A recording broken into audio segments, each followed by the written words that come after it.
Največji dar. Šmarnice za otroke 2020. Napisala Marjeta Cerar.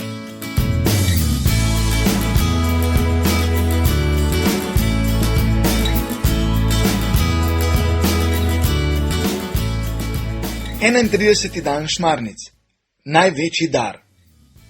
Za novo vznemirjenje v družini je poskrbel Jaka. Bližal se je konec poletnih počitnic in ko so v Ljubljani v knjigarni kupovali zadnje stvari za šolo, je Jaka izginil. Iskali so ga po trgovini, spraševali ljudi, vendar ga niso našli. Skoraj so že poklicali policijo, ko se je iz najbolj oddaljenega kota trgovine zaslišalo tiho petje. Izza knjižnih polic so zaslišali peti njihovega Jaka pesmico o Mariji. Padel je namreč za police, ko je hotel dobiti knjigo, ki mu je bila všeč. Medtem ko je čakal, da ga najdejo, je spesnil pesmico o Mariji in si jo prepeval, da ga ni bilo strah. No, pa smo pri koncu. Danes je zadnji dan meseca maja in še praznik zraven. Binkošti. Dan, ko je Jezus iz nebes svojim učencem poslal Svetega Duha. Ta jim je dal moč, da so lahko uresničili nalogo, ki jim jo je dal pred 10 dnevi. Se še spomnite?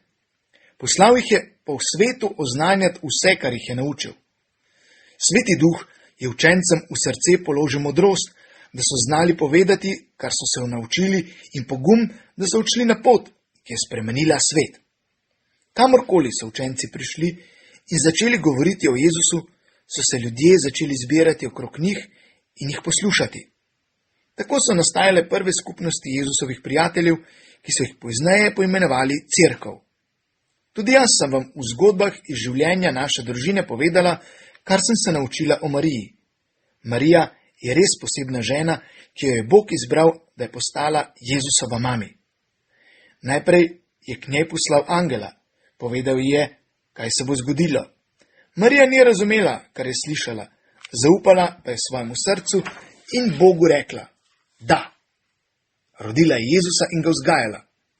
Z njim je bila povsod.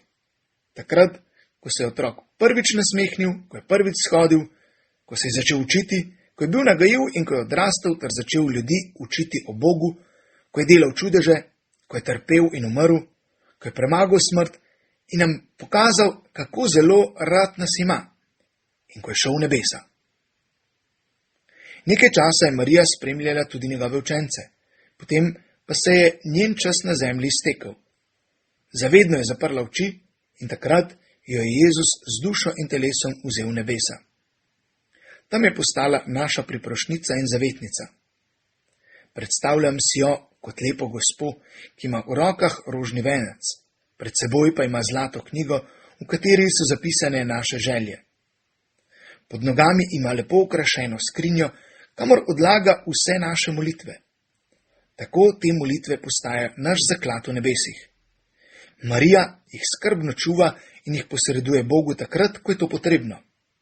Marija je naš zaklad, naša mama in naša prijateljica. Je naš velik dar.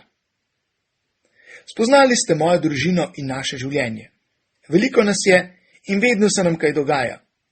Vsak dan nas preseneti kaj novega in vsak dan se česa naučimo. V naši družini je vsak dan, ki ga preživimo skupaj, velik dar. Drug od drugega se učimo, se imamo radi, se spodbujamo in tolažimo. Drug drugega spoštujemo. Radi se smejemo in drug drugemu smo dar. Največji dar. Lepo se imejte vsi. Ne pozabite, da vas Marija in njena nežna roka spremljata povsod, kamorkoli greste. Pogovarjajte se z njo, prosite jo, kdaj pa se ji tudi zahvalite, predvsem pa jo nosite v svojem srcu. Marija vam bo vedno stala ob strani. In v počitniških dneh obiščite katero od mnogih cerkva, ki so posvečene Mariji. Ne bo vam žal, boste videli. Pa, Polona.